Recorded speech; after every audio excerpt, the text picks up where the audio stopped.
पचार कौ बाटे कम पानी अच्छे आम तीन जन से बाटे पशिकी पलैबा कहीं कैवर्तटा को हैरान करवा। लक्ष्मण गले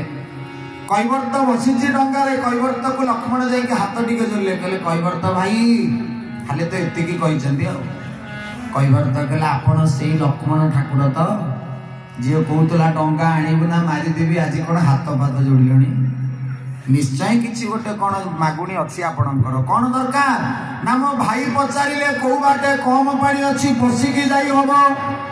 तू कहीं हैरान हम आम तीन जन से बाटे पशिकी पड़ेबू। कैवर्त कहला मु खाली हैरान हवाई बस अरे जीवन बीतीगला परिवार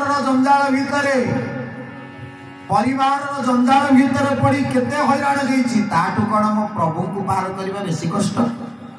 से तो भक्तटीए प्रार्थना करे जीवन गणित जीवन नौका सरी आसिलानी 22 पहाच रही जीवती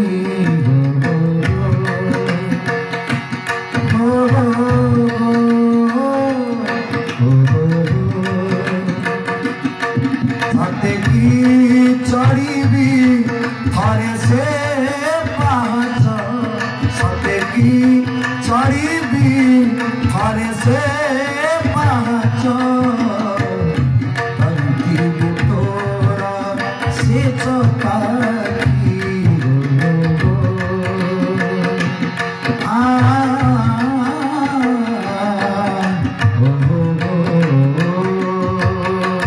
जीवन पहाच सरी आसिलानी 22 पहाच रही बाकी जीवन पहाच सरी आसिलानी 22 पहाच रही बाकी। हे प्रभु वैकुंठ को जापरि कि ना मुझे जानी आ कि बाट बाकी अच्छे आपण को देखा। लक्ष्मण कहले कैवर्त रे कह मते कौ बाटे कम पानी आम से बाटे पशिकी पलैबू। कैवर्त कहला ठीक अच्छे सान ठाकुरे जदि बड़ ठाकुरे कहते जे कौ बाटे कम पानी अच्छी मु जनईदेवी मु जानी कौ बाटे गले भलरे तमें चलिकी जापर ता भितर पशिकी किंतु कौ बाटे कम पानी कौ बाटे अधिक पानी जनईदेवी जे नदी रे किंतु सत के मिछ ग्यारंटी दे परिबेनी। बोल आनंदे कवार लक्ष्मण कहले बुझी पार्लिनी कैवर्त कहला हुए तो अधिक पानी हो जो तुम तीनटाक बुड़ुव मु मिछर कहीदेवी से बाट कम पानी। लक्ष्मण कहले आमे बुड़िले तोर बेसी लाभ ना हम ना कहीं ना जगत जिते जीवटीए बुड़ी जाए जगत जिते साधारण लोकटीए बुड़ी जाए से प्रभु को डाके जगन्नाथ रक्षा करो त्राही मांग पाई मांग कहती ना नहीं किंतु प्रभु जितेबाला जगन्नाथ बुड़ी जाती डाकिबार मेथडटा केमिति आज मुझे जानी बोलिए कैवर्त महाराज की। अरे आमे माने जितेबाला बुड़ी जाती प्रभु को कहती डंगा बुड़ी होउची दबु जदि दे बुड़े डंगा बुड़ी होउची दबु जदि दे बुड़े डंगा बुड़ी होउची दबु जदि दे बुड़े तोरे छिड़ब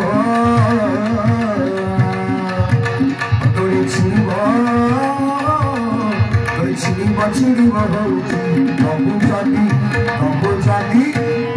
जदि दे छिड़े डंगा बुड़ी होउची दबु जदि दे बुड़े।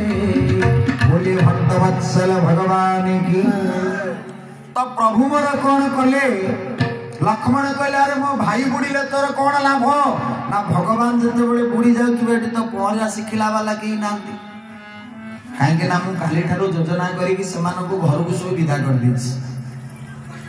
डेंगुरा देकी मु विदा करे कहीं आउ नहांती जदि थांते मोर ताको ऊपर भरोसा नथिला सी प्रभु को बंचई थांते किंतु प्रभु जते बेले बुड़ीबे एटी पहरा शिकिला वाला आउ केही नांती प्रथमे जते बेले नदी पाख को आसिले मो ना टिके धरिले मो रागिची एबे बुड़ीले बळे मो ना धरि के आपे आपे डाकिबे मो धन्य के जीवी तेणु कोपरे मते डाकंतु नहीं तो तपरे डाकंतु मो नाटा धरिबा को प्रभु बाध्य प्रभु जते बेले बुड़ी जिवे भगवान कहबे कैवर्त बंचाओ कैवर्त बंचाओ कैवर्त बंचाओ एतिकी कहला बेलू सान ठाकुरे मु दौड़ी की जीवी प्रभु को नई भीतर हाथ को धरी पकेबी आ प्रभु को बंचेला बेलू सीना प्रभु को ऊपर को टाणी आनिबी किंतु मु निजे बुड़ी की मरी जीवी बोले कैवर्त महाराज की आउ जते बेले प्रभु को द्वारा टाणी की मु मरीबी जगत कहब बिना दोष कैवर्तटा प्रभु को बंचई देला प्रभु भक्तटा को बंचई पारे आ सान ठाकुरे भगवान जहा को मारती से मरे ना प्रभु प्रकृत रे भगवान जहा को मारती से मरे ना ये भव संसार उतरी जाए सेठी पाई भजन सम्राट भिखारी बलंकर कृपा पात्र मोर ओडिशार सबुठु प्रिय गायक से पूज्य रवींद्र महापात्र महोदय तांकर पदरे सुंदर नुआ भजन टी एबे नुहे केते दिन होला लेखलेडी ए पद मने पड़े कहले उजागर थिले तो भक्त तते आखी को निद आसे ना उपवास थिले तो भक्त तते साखिए मौटी रुचे ना मागिबा आगरू जाची देऊ थाऊ दुखीर आखिर लुह पोछि दऊ